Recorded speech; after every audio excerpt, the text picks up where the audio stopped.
Welcome to the Maisara Caverns. Let's not waste any time and dive right in. The first boss encounter you're going to run into is Muro'jin and his trusty pet, Nekraxx. In order to be able to start this encounter, your group will need to rescue any of the 8 captives throughout the beginning of the dungeon. Once you engage this 2-target cleave boss, the iconic duo will take turns casting different abilities. First things first, Muro'jin will leap directly behind the tank and cast Flanking Spear.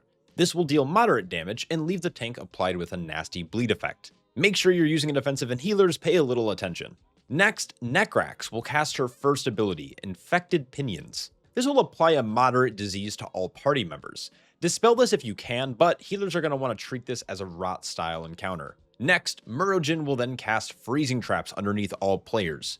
Make sure you avoid standing in these for now. Following this, Nekraxx will then cast Fetid Quillstorm. This will have her diving at a random player's location and erupting in a large area of effect, which will be near lethal. Shortly after this, quills will then rain down slightly outside of this original area of effect. A small tip: the second set of smaller swirls will never land under the boss, so stay close and move in underneath the bird to dodge the second effect. Immediately after this, Muro'jin will cast his final ability, Barrage. This will target a random player, dealing high damage during the entire channel and apply a stacking slow to the targets. Lastly, Nekraxx will attempt to take advantage of this slow, targeting and charging a random non-tank player. That player who's targeted will need to move into a nearby available trap before the cast finishes. This will cause Nekraxx to run into your ice casing, stunning the boss and breaking the player free. If you don't happen to do this, Nekraxx will knock back any player high into the air, which can prove to be lethal.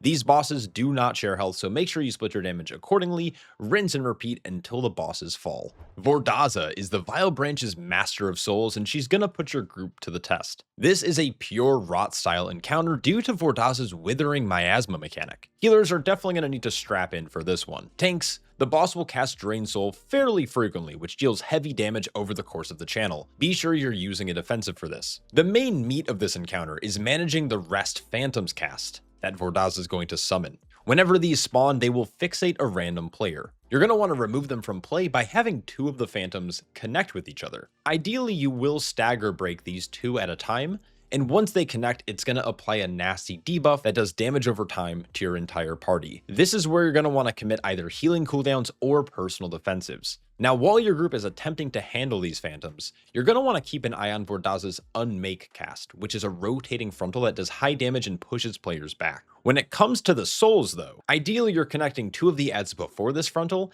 and then you're going to connect the remaining 2 after the frontal. This gives your healer enough time to top people up. Lastly, the boss will cast Necrotic Convergence.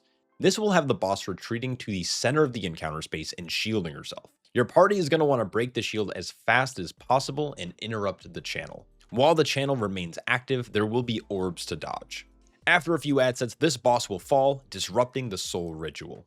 Last but not least, we have Rak'tul, the Vessel of Souls. Similar to Vordaza, this monster will be pulsing aura damage. Healers will want to make sure they're paying attention to this rot style profile and keeping everyone healthy. Starting the encounter off, tanks are going to need to be aware of the Spirit Breaker cast.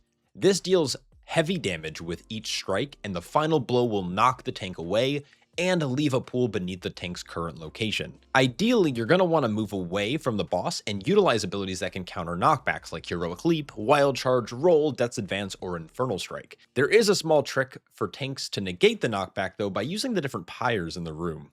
Next, the boss will attempt to leap on 3 different non-tank players with the Crush Soul mechanic. Players targeted will want to move under the boss, or at least close enough, and dodge each leap. The main reason for moving underneath the boss is to keep the Soulbind totems relatively stacked, which will spawn shortly after each leap. Keeping them close will make them easier to cleave down. While the totems are active, they will cast Chill of Death on random players, dealing damage over time. Players targeted will want to use a defensive, especially if the totems are remaining active for a long period of time. After 2 cycles of these mechanics, the boss will eventually cast Soul-Rending Roar. This roar will then tear players' souls from their body, setting them across the echoing span. The idea of this intermission is to run back to the boss's encounter space as fast as possible. Keen-Eye players will also notice these large malignant souls.